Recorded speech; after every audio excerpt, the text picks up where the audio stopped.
Mvua kubwa zinazoendelea kunyesha katika wilaya ya Kiteto mkoani Manyara zimesababisha kukatika kwa mawasiliano ya barabara muhimu inayounganisha Kiteto na Handeni. Wanawake wametakiwa kuishi maisha ya upendo, umoja na amani na mshikamano siku zote, pamoja na kujengeana uwezo wa uongozi shirikishi ili kuwa nguzo muhimu katika kufikia mipango endelevu. Rais wa Zanzibar na mwenyekiti wa Baraza la Mapinduzi Dr. Hussein Ali Mwinyi amesisitiza benki ya KCB Tanzania kupitia programu ya kurudisha fadhila kwa jamii kutafuta njia bora na endelevu zitakazonufaisha vijana. Na Israeli imefanya mashambulizi makubwa mjini Tehrani ikilenga kile ilichosema ni miundombinu ya mamlaka za jamhuri hiyo ya Kiislamu, ingawa Irani haijatoa maelezo ya kina kuhusu kiwango cha uharibifu. Habari za wakati huu mtazamaji, karibu katika Upendo TV Habari. Jina langu ni Rose Palanje, nitakusomea habari za kitaifa na hapo baadaye utasomewa habari kutoka mataifa mbalimbali, na kisha mamlaka ya hali ya hewa Tanzania TMA watakuletea utabiri wa hali ya hewa. Tuanze na habari za kitaifa tukianzia huko mkoani Manyara. Mvua kubwa zinazoendelea kunyesha katika wilaya ya Kiteto mkoani humo zimesababisha kukatika kwa mawasiliano ya barabara muhimu inayounganisha Kiteto na Handeni, hali iliyosababisha usumbufu mkubwa kwa wasafirishaji wa mizigo, abiria pamoja na wakazi wanaotegemea barabara hiyo katika shughuli zao za kila siku. Barabara hiyo imeathirika baada ya mkondo wa maji kubadili njia na kuingia katika hifadhi ya barabara na kufanya sehemu ya barabara hiyo kuharibika na kushindwa kupitika kwa urahisi. James Stanley na undani wa taarifa hiyo. Baadhi ya wakazi wa Kiteto akiwemo Mwajuma Ntumola na Gabriel Kipareni wamesema hali hiyo imesababisha usumbufu mkubwa kwa watumiaji wa barabara, hasa madereva wa magari ya mizigo na abiria, huku akipongeza hatua za serikali kuanza kuchukua hatua za kurejesha mawasiliano ya barabara hiyo. Tunapata shida sana kwenye hii barabara kwa sababu ya mkondo wa maji umehama katika sehemu yake ukaja huku barabarani. Lakini pia tunashukuru sana uongozi wa wilaya pamoja na mkoa kwa namna wanavyojitahidi kutusaidia ili tuweze kupita hii barabara. Kwa maana kwamba hii barabara magari yameteseka sana kwa siku ngapi, lakini Mheshimiwa Mkuu wa Wilaya pamoja na jopo lake la usalama wanajitahidi sana kutusaidia hapa hii barabara mpaka inafika mahali leo watu wanajitahidi kupita. Na juzi ilikuwa maji yamejaa, lakini Mkuu wa Wilaya hakulala. TANROADS mkoa pamoja na wilaya pia zote zilikutana hapa kwa sababu ya kushirikiana. Kwa hiyo ni changamoto ni kubwa sana. Tunawaomba kabisa atusaidie sana kwa sababu barabara kwanza ni ambayo inatuunganisha hapo Kiteto kwenda Tanga, ambayo ni kubwa kabisa, huduma ni watu ni kubwa. Wakati huo mkuu wa wilaya ya Kiteto Remidius Mwema akiongozana na kamati ya ulinzi na usalama wa wilaya hiyo ametembelea eneo lililoathirika na kukagua kazi za dharura zinazofanywa na wakala barabara Tanzania TANROADS kurejesha mawasiliano ya barabara hiyo muhimu kwa usafiri wa biashara kati ya mkoa wa Manyara na Tanga. Tumeshuhudia juzi kadhia imetokea baada ya mvua kubwa kunyesha kukata mawasiliano hii barabara ya Handeni Kiberashi Kibaya ambayo pia inaenda Goima mpaka kwa Mtoro kwa upande wa wilaya Chemba. Barabara hii ina ukubwa ina urefu wa kilomita 460. Na mtakumbuka Mheshimiwa Rais wa Jamhuri ya Muungano wa Tanzania akiwa Tanga wakati fulani pia alimwelekeza waziri mwenye dhamana au Wizara ya Ujenzi kutupia macho, na tumefahamu barabara hii imekuwa na ule mpango mwanzoni wa EPC+F, lakini baadaye serikali imeona sasa ianze kujenga barabara hii kwa awamu. Tunafahamu pia kwa upande wa kipande kutokea Handeni mpaka Mafleta pale kilomita 20 na Mafleta mpaka sehemu nadhani inaitwa Kiruguru kilomita 30, wale wameanza kwa kiwango cha rami. Na sisi kwa upande wetu kama wilaya ya Kiteto tunashukuru sana serikali ya awamu ya 6. Tunafahamu na pengine ningependa wananchi wa wilaya ya Kiteto, mkoa wa Manyara na wa Tanzania na wengi wanaotumia barabara hii, ni barabara ambayo inaunganisha mkoa wa Tanga na mkoa wa Manyara kutokea upande wa Handeni. Ni barabara ya Handeni Kiberashi Kibaya kwenda Goima mpaka kwa Mtoro, na hii itakuja kwenda mpaka Singida. Tumenyanyua baadhi ya maeneo kama hapa, lakini bado tuna changamoto ya kuongeza makalavati na madrift. Lakini kwa eneo hili bado makalavati ni changamoto kwa sababu ni eneo ambalo lina kichanga. Kwa hiyo mkiweka kalavati, mvua ikinyesha moja, kalavati lote linajaa mchanga. Tunasema tuparekebishe tu, paendelee kupitika wakati tunasubiri mkandarasi wetu wa lami atapokuja, tuangalie nini ambacho tutakifanya maeneo haya. Serikali imesema inaendelea kuchukua hatua za haraka kurekebisha uharibifu uliotokea ili kuruhusu magari na wananchi kuendelea kutumia barabara hiyo, wakati juhudi za kudhibiti athari za mvua zikiendelea katika maeneo mbalimbali ya nchi. Nikiripoti kutoka hapa mkoani Manyara, jina langu ni James Stanley, Upendo TV, amani kwa wote. Asante sana James Stanley kutoka mkoani Manyara, mtazamaji. Na sasa tuangazie habari kutoka jijini Dar es Salaam. Wanawake wametakiwa kuishi maisha ya upendo, umoja, amani na mshikamano siku zote, pamoja na kujengeana uwezo wa uongozi shirikishi ili kuwa nguzo muhimu katika kufikia mipango endelevu ya kutengeneza haki na usawa wa jinsia katika jamii, na sio kusubiri siku ya maadhimisho peke yake. Hayo yamesemwa na naibu makamu wa Chuo Kikuu cha Dar es Salaam Mipango, Fedha na Utawala, Profesa Benedetta Kilian aliposhiriki katika maadhimisho ya siku ya kimataifa ya wanawake ngazi ya chuo, ikiwa ni shamra za kuelekea kilele cha siku ya wanawake Machi 8 mwaka huu. Mara nyingi sisi kama wanawake tumekuwa tunatumia fursa hii ya kukutana wakati wa siku ya wanawake duniani, lakini baada ya hapo tunaondoka, hatukutani tena mpaka mwakani siku ya wanawake duniani. Kwa hivyo mimi nimetoa rai kwa wenzangu kwamba tuanzishe initiative mbalimbali wa kuweza kukutana na kutafakari mafanikio yetu, kutafakari changamoto, lakini pia kujengeana uwezo au mentorship miongoni mwetu katika masuala mbalimbali hasa ya kiuongozi. Kwa hivyo hilo ni swala ambalo tumelichukua na tunaahidi kwamba tutalifanyia kazi. Mkurugenzi wa jinsia Chuo Kikuu cha Dar es Salaam, Dr. Sara Kisanga, ametoa wito kwa jamii inapokuza usawa na haki kwa jinsia ya wanawake wasisahau jinsia ya kiume ili kuepuka ukandamizaji unaoweza kujitokeza katika siku za mbeleni. Hata hivyo, idadi ya wanawake kuzidi wanaume ni swala la kufurahia, lakini pia linatakiwa tujitafakari. Tunatakiwa kumaintain mizani hii ili kuhakikisha hakuna jinsia inayobaki nyuma, kwa sababu hakuna maendeleo yanayoletwa na jinsia moja pekee.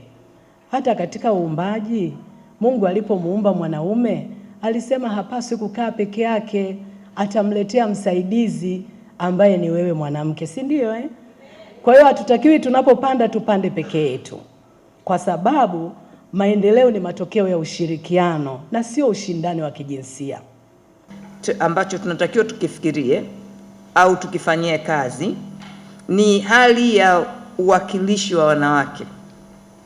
Naposema hali ya uwakilishi wa wanawake, na maana kwamba ndio tukubali tumepiga hatua, tukubali wako kwenye vyombo vingi wanaonekana.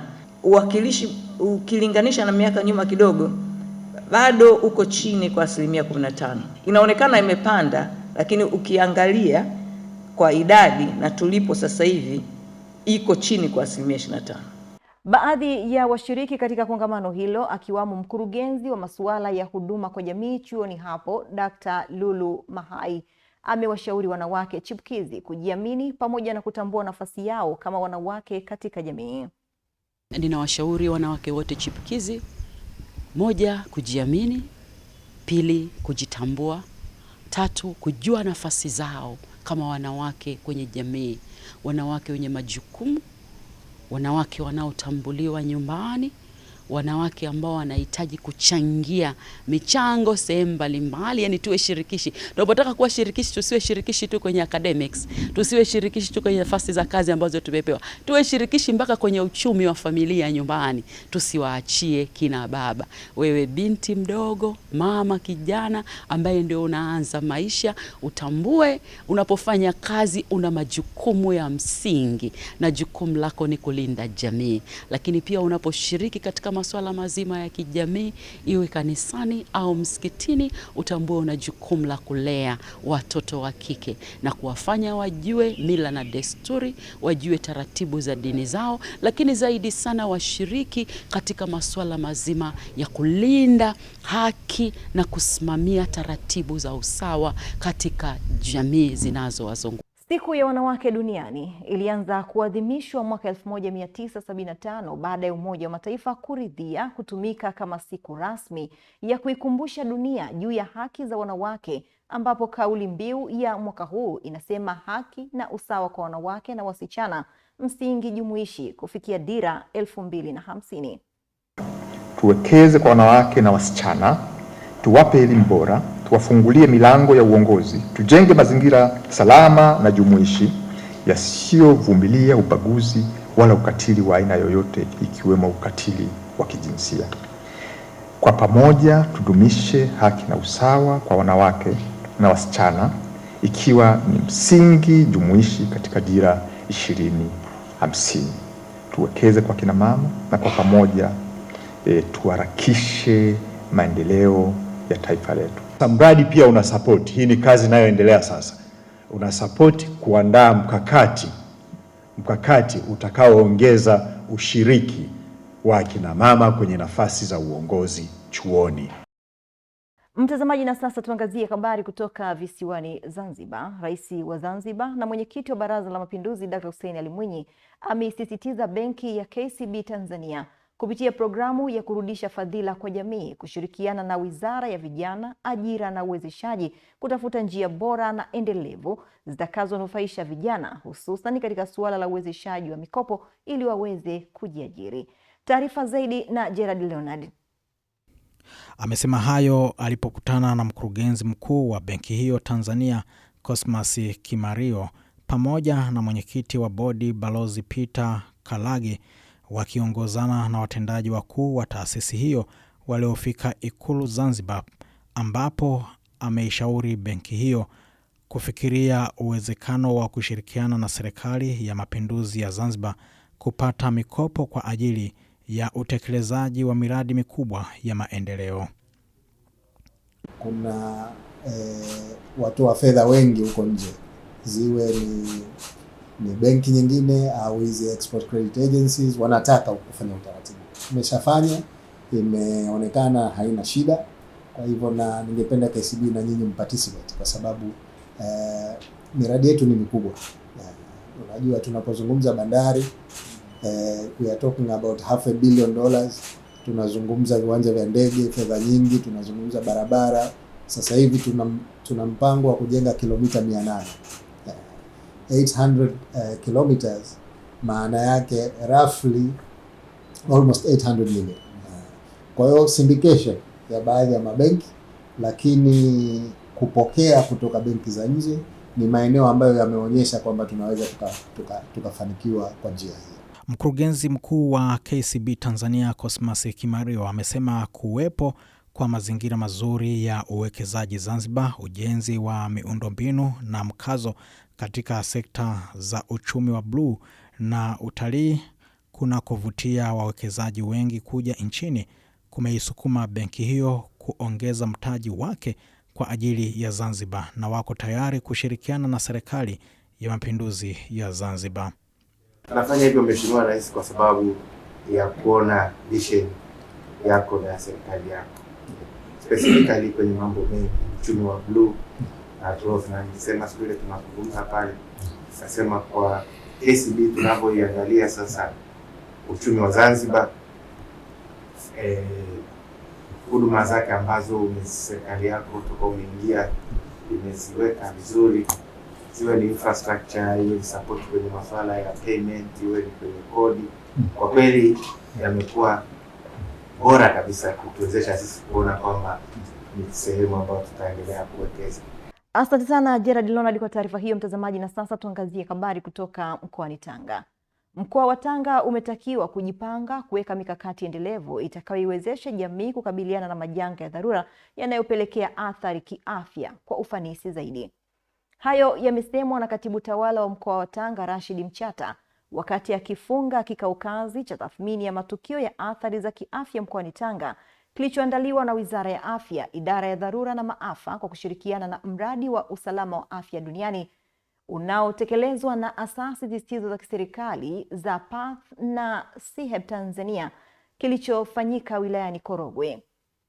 Nataka kusema ni jambo ambalo mnalifanya la kuwa na hiki kikao cha kuandaa mpango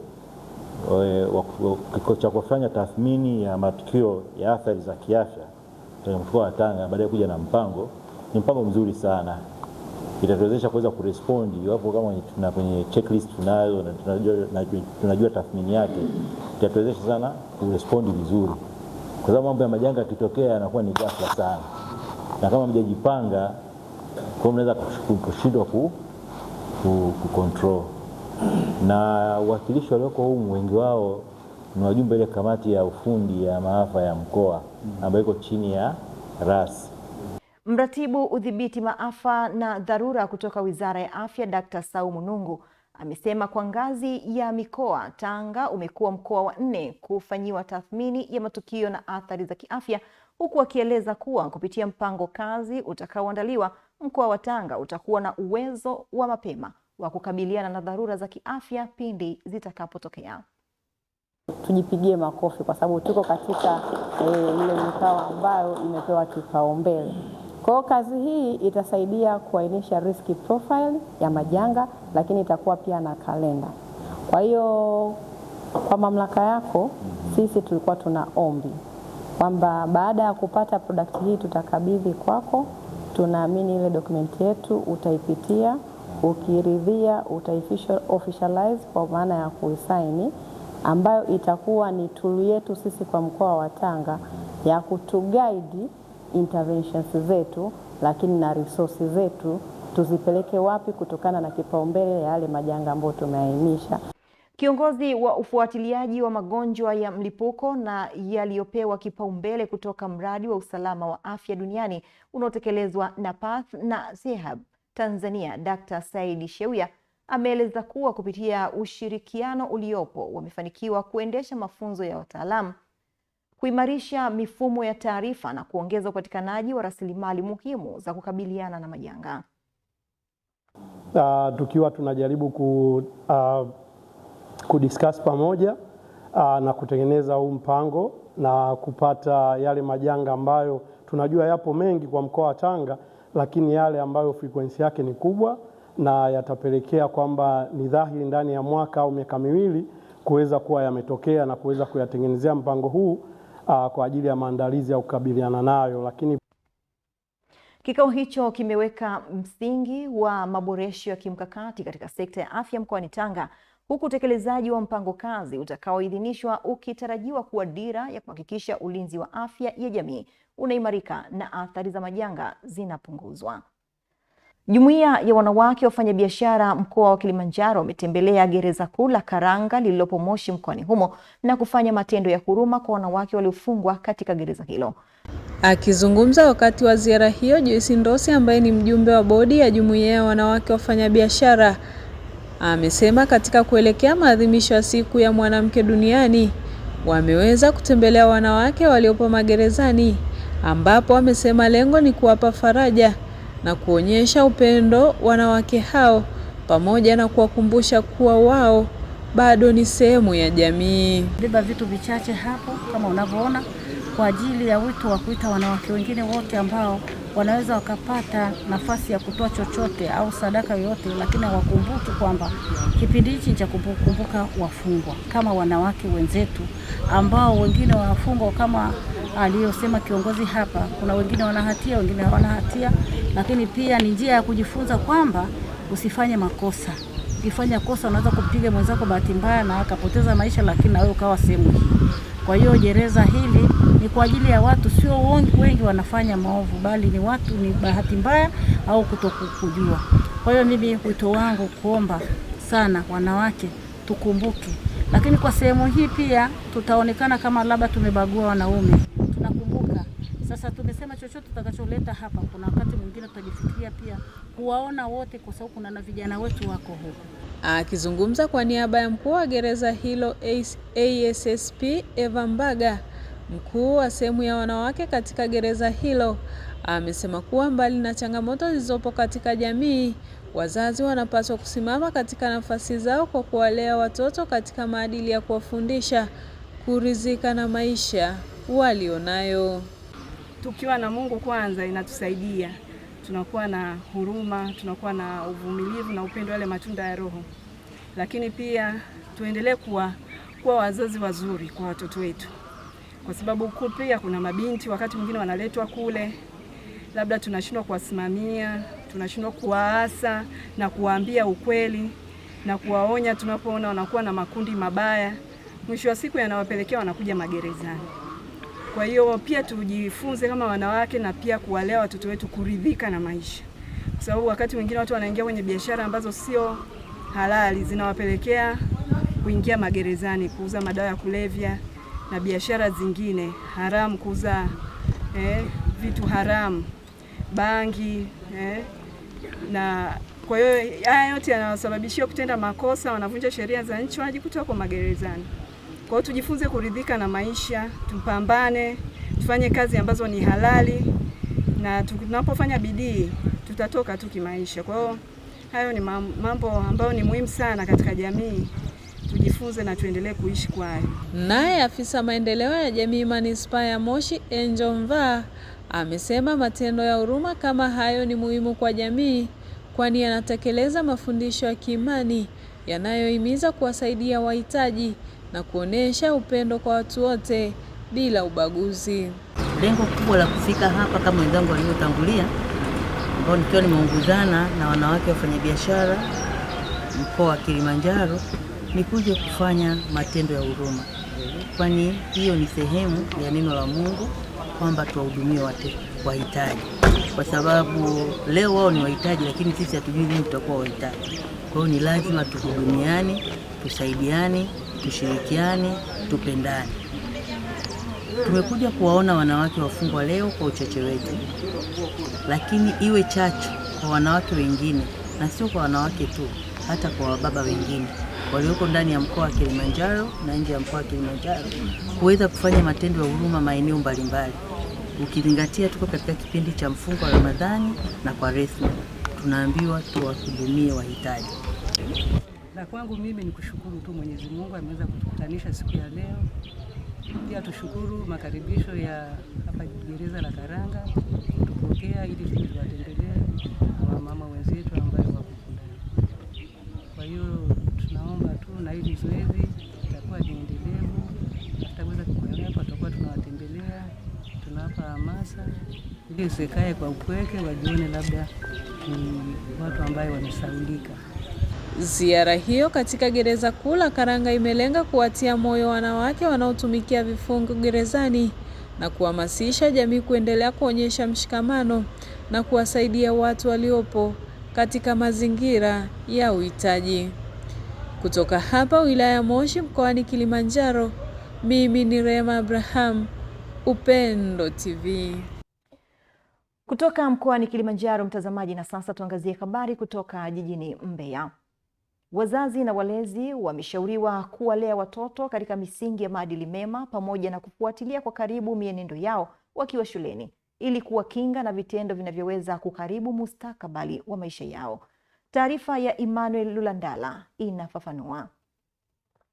Wito huo umetolewa na mwenyekiti wa wanawake wilaya Mbalali ambaye pia ni diwani wa viti maalum Zabibu Nuro wakati wa sherehe za kuelekea maadhimisho ya siku ya wanawake duniani zilizofanyika katika kata ya Miombweni wilaya Mbalali mkoani Mbeya, ambapo amesema wazazi na walezi wanapaswa kutimiza wajibu wa malezi bora ili kusaidia watoto kukua katika maadili mema na kuepuka katika kujiingiza na vitendo visivyofaa. Na baadhi ya kina mama, watoto tunafanya ndiyo mahausijeri wetu. Uongo watoto? Mtoto anatoka shule anaanza na kazi na moja. Mama toka kaamka, yeye na vikundi, yeye mama na stori za mitaani. Haelewi mtoto shuleni amekutana na misukosuko gani, lakini anarudi nyumbani mtoto ndio ataanza kufagia, kukoleza moto, kupika chakula ili ale baba na mama, kisha mtoto aende shule. Na waomba wazazi wenzangu tuwathamini sana watoto. Akifika nyumbani, yeye sio jukumu lake kumwandalia mume wako wewe chakula. Sio jukumu lake yeye kuwalea wadogo zake. Hilo ni jukumu la wewe mama. Na watoto tuwe nao karibu, kuwasikiliza changamoto zao. Wazazi tumekuwa wakali, hata mtoto akikutana na misukosuko hawezi kumwambia mzazi wake, kwa sababu mama ni mkali kupitiliza, baba ni mkali kupitiliza. Na waomba sana kina mama, tuwape ushirikiano watoto, tuwaangalie wa kiume kwa watoto wa kike. Saa hizi mashuleni kuna michezo mibaya sana. tusiwaachie walimu peke yao. Walimu wanafanya kazi kubwa mno. Aidha, mwenyekiti huyo amewasihi vijana wa kiume kuacha tabia ya kuwarubuni watoto wadogo na wanafunzi, badala yake wawe sehemu ya kuhamasisha watoto hao kusoma kwa bidii ili kutimiza ndoto zao za maisha. Jamani, na nyinyi vijana, waacheni watoto wasome kabisa. Tafuteni wazee wapo huko, tuache watoto wasome. Tumeelewana jamani? Kuna kina Mele Priska wa baadaye, na waomba sana. Kuna kina Bahati Ndingo wamejaa hapo, kina Bahati Kenneth Ndingo, tunaomba. Kuna kina Zabibu huko, tunaomba tuwalinde.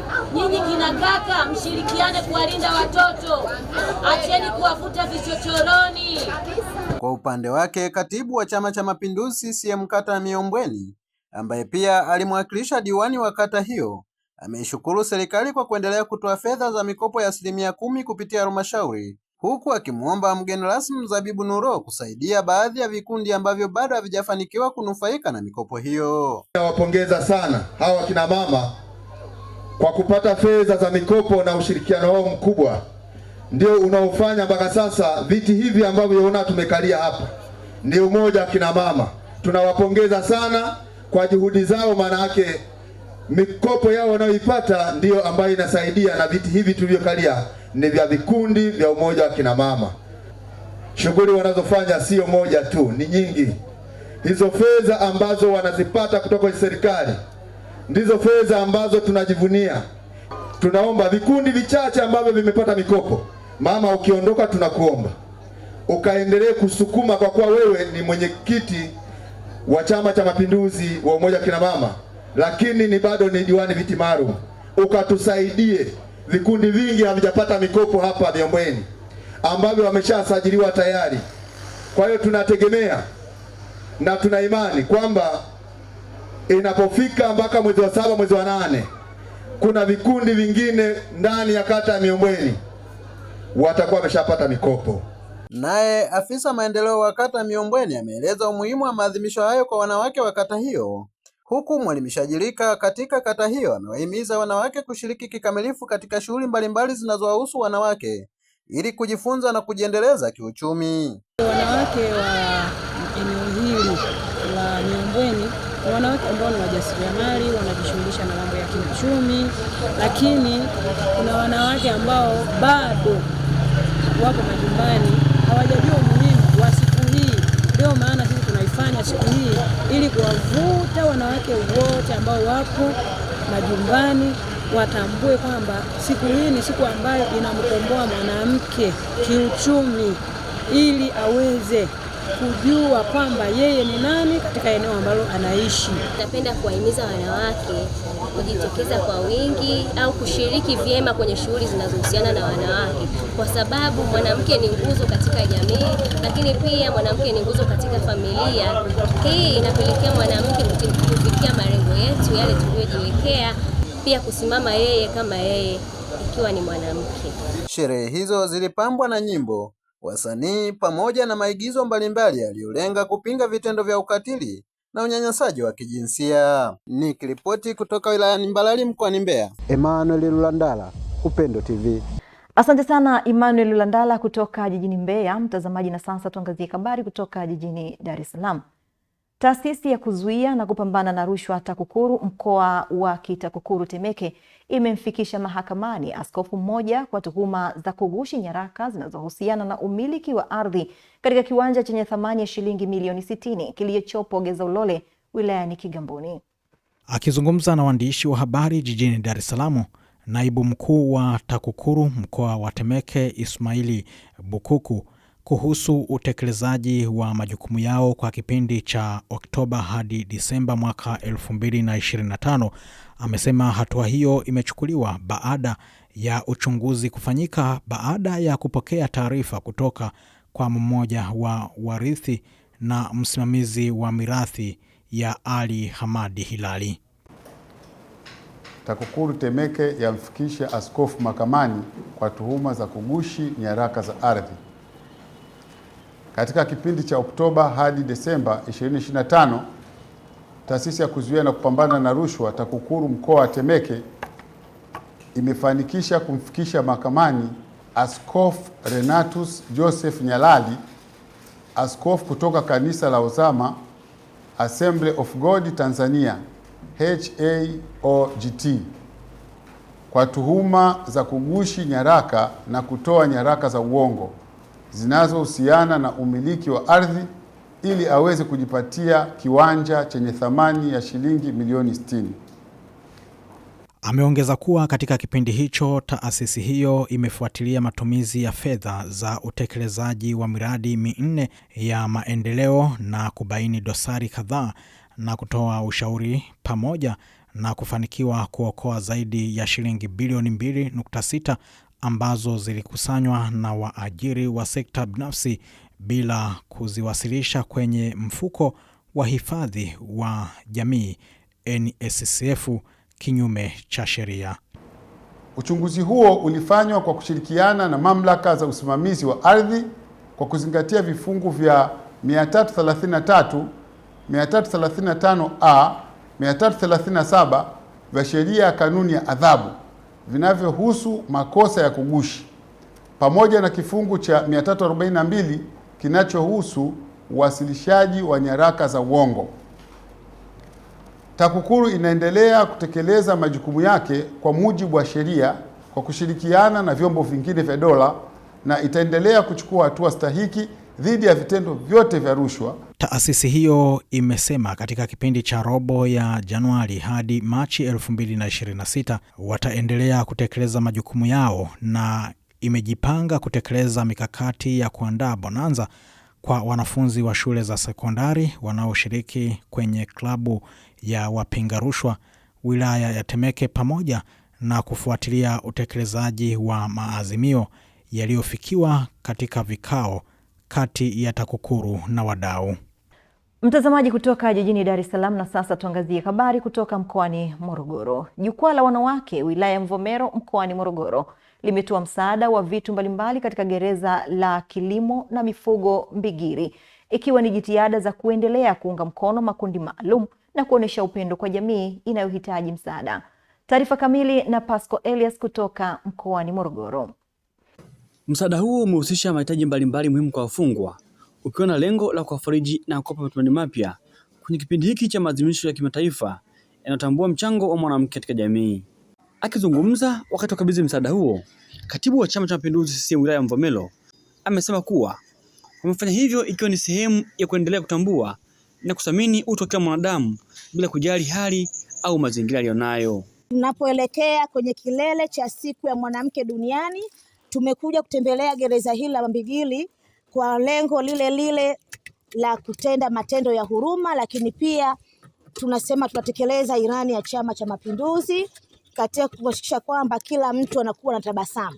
Leo tumewaletea tabasamu wafungwa wetu wa jinsia ya kiume.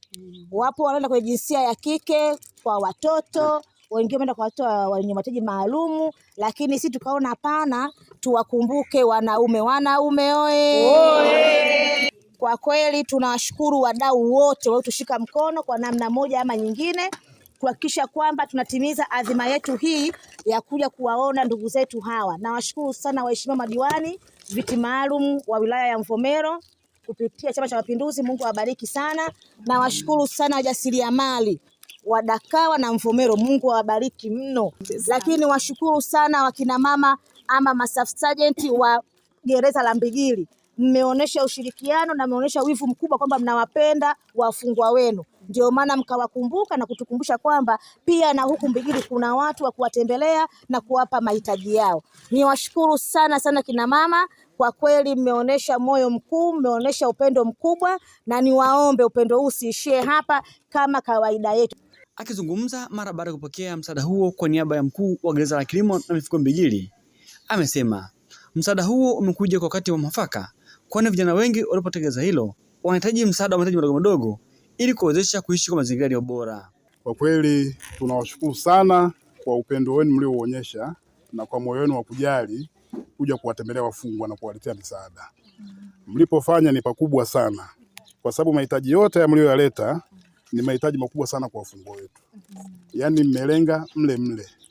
Kwa hiyo tunawashukuru sana kwa niaba ya mkuu wa jeshi na kwa niaba ya mkuu wa gereza. Tunawashukuru sana kwa umoja wenu, kwa upendo wenu na kwa moyo wenu wa kujali. Na pia tunaomba mkoa wa mabalozi wetu wazuri, hata kwa asasi zingine na vyama vingine wakumbuke kuja kuwaona wafungwa. Wana mahitaji mengi sana. Na serikali huwa haiwezi kuvikizi vyote kwa sababu mahitaji ni mengi. Kwa hiyo mnapofanya hivi mnakuwa mmeisaidia serikali, mmemsaidia Mheshimiwa Rais Mama Samia Suluhu Hassan. Kwa kweli tunawashukuru sana kwa niaba ya mkuu wa jeshi, kwa niaba ya mkuu wa gereza tunawashukuru sana. Na hata siku nyingine basi tunawakaribisheni tena. Asante sana. Leo tumeungana na wanawake wengine kama wadau wa maendeleo katika kuja katika gereza hili la wafungwa hapa Mbigili, na tumefanya zaidi matendo ya huruma, kuwaletea mahitaji mbalimbali ambayo yatawasaidia kuendesha maisha yao. Kwa hiyo mimi kama mdau pamoja na wanawake wengine kuelekea siku ya wanawake duniani, wito wetu ni zaidi kuwaasa wakina mama wengine, wakina mama kutoka makundi mbalimbali, tunapoadhimisha siku ya mwanamke duniani, basi tuweze kutenda matendo ya huruma mbalimbali katika sehemu tofauti tofauti ili tuweze kusaidia jamii zetu. Sisi tumefanya kwa wafungwa, lakini naamini yako makundi mbalimbali ambayo yana uhitaji mkubwa. Kwa hiyo basi wakina mama wengine pia waweze kufanya chochote katika maeneo yao. Maadhimisho ya siku ya wanawake duniani mwaka huu yanaendelea kuhamasisha usawa, uwezeshaji na mshikamano, huku jukwaa la wanawake Mvomero likionyesha mfano wa vitendo kuwafikia wahitaji katika gereza la Mbigili.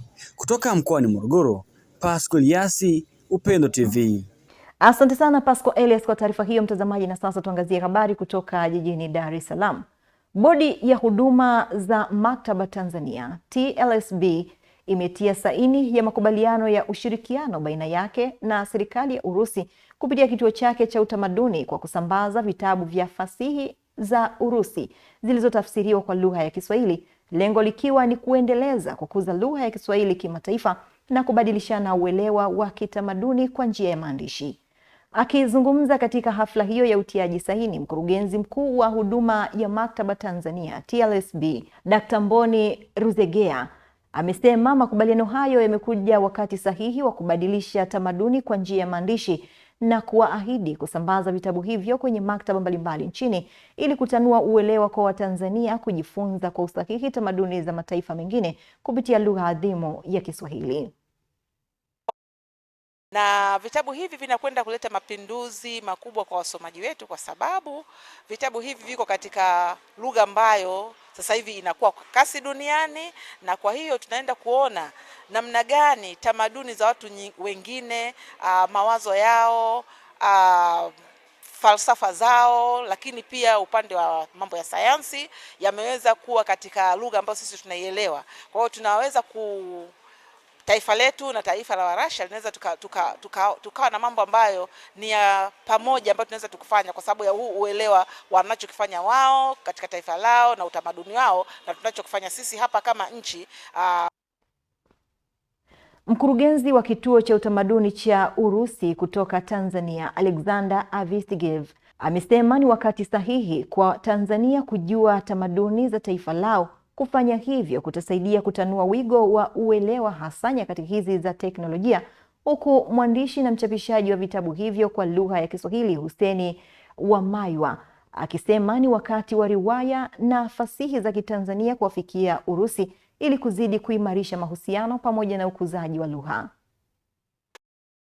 When we give Russian books translated in Swahili, it makes our countries closer, our cultures closer. And the most important thing, to remind our children, our youth, how to do it, how to read. Leo tumekutana hapa maktaba si kwa ajili ya vitabu pekee, bali kwa ajili ya kusherehekea utamaduni na hekima ya fasihi. Kwa dhati kabisa na washukuru kwa kujitokeza na kuonesha kwamba fasihi ina nafasi kubwa katika jamii yetu. Kwa sababu kitabu hichi ambacho kimeletwa hapa leo kinaelezea fasihi ya Kirusi lakini kwa lugha ya Kiswahili. Huko jijini Arusha, ili kusukuma ajenda ya kijinsia, wanazuoni wameshauriwa kuwasilisha tafiti zenye ushahidi wa wanawake waliopiga hatua za maendeleo na uongozi, kwani zitaleta msukumo kwa jamii kubadili msimamo. Mwandishi wetu kutoka jijini Arusha ana taarifa zaidi. Ushauri huo umetolewa na Naibu Katibu Mkuu Maendeleo ya Jamii, Jinsia, Wanawake na Makundi Maalum, Wakili Amoni Mpanju, wakati wa kongamano la 5 la kitaifa la wanawake kuelekea maadhimisho ya Siku ya Wanawake Duniani 2026 ambalo limeratibiwa na Kituo cha Utafiti na Uhifadhi wa Machapisho ya Wanawake kilichopo Chuo cha Maendeleo ya Jamii Tengeru kwa kushirikiana na Chuo cha Sayansi Dar es Salaam DIT. Ongea nyie wanazuoni na mkawasilisha tafiti, ni ushahidi unaotokana kwanza na uhalisia, lakini pia unaotusaidia kupima utekelezaji wa sera na sheria na mipango mbalimbali katika kuelekea maendeleo endelevu yanayozingatia usawa wa kijinsia. Kwa hiyo mkiongea nyie, sisi watekelezaji na wana sera kwa misingi ya watu wa serikali, tunakuwa tumepata ushahidi wa kutusaidia kusukuma hii ajenda ya usawa. Dr. Bakari George ni mkuu wa Taasisi ya Maendeleo ya Jamii Tengeru pamoja na kaimu mkuu wa Taasisi ya Teknolojia Dar es Salaam DIT Rose Kachecheba wanasema usawa wa kijinsia sio chaguo tena, bali ni sharti la maendeleo endelevu. Jitihada kubwa za taasisi hizi mbili kuunga mkono jitihada ambazo serikali inaongozwa na Mheshimiwa Rais inafanya katika masuala ya kijinsia, lakini sisi kama taasisi ambazo taasisi za serikali, taasisi za elimu ya juu, na sisi tunajialign hapo. Hasa ikizingatia ya kwamba katika dira ya taifa ambayo imezinduliwa ya 2050, masuala ya kijinsia ni mojawapo kati ya nguzo muhimu kuhakikisha kwamba kunakuwa na usawa wa kijinsia. Na jitihada kubwa zimefanyika, lakini bado changamoto zipo, na sisi taasisi mbili tunajitahidi kwa kutumia majukumu yetu, kwa kutumia core business zetu ambazo tunafanya kuweza kuhakikisha kwamba changamoto hizo zinatatuliwa. Kauli mbiu hii inatukumbusha kwamba usawa sio chaguo tena, bali ni sharti la maendeleo ya kweli, kwa sababu hakuna taifa ambalo linaweza kafika maendeleo endelevu ikiwa nusu ya rasilimali watu wake hawapati fursa katika elimu, ajira na uongozi na hata umiliki wa rasilimali. Nao baadhi ya viongozi wa vituo mbalimbali vya masuala ya jinsia wanasema lengo lao ni kuhakikisha hakuna mtoto wa kike anashindwa kufikia ndoto zake kutokana na vikwazo. Tunamwezesha mtoto awe wa kike ama wa kiume aweze kupata yale ambayo ameyatarajia, ambayo ni maono yake, hayakwamishwi na chochote. Kwa hiyo kuna dawati la jinsia, ikiwepo kwamba kuna vitu ambavyo vinaharibu ule mwenendo wa kumfanya mtoto asiweze kumaliza, tunakemea kwa vikali. Wajua watu wa kike wana changamoto, sio kwamba wa kiume hawana, lakini wa kike wanazo zaidi kulingana na disadvantage ambazo wanazipata. Kwa hiyo zaidi ya watu wapatao 5,000 wamefaidi kwenye programu hii. Tunakuwa na mazungumzo kwa mada zilizoandaliwa. Tunaamini ya kwamba wakiongea wanaweza wakagive solution wenyewe. Tufanyeje? Mtoto akipata mimba afanyeje? Arudije, aendeleje na masomo na kadhalika. Ajipe ujasiri amke tena aweze kwenda. Maadhimisho ya Siku ya Wanawake Duniani hufanyika kila ifikapo Machi 8 kila mwaka, na kwa mwaka huu yana kauli mbiu isemayo hamasisha usawa wa kijinsia kwa maendeleo endelevu. Mtazamaji, ikiwa hizo ni habari za kitaifa, tupate mapumziko mafupi, tukirejea ni habari za kimataifa.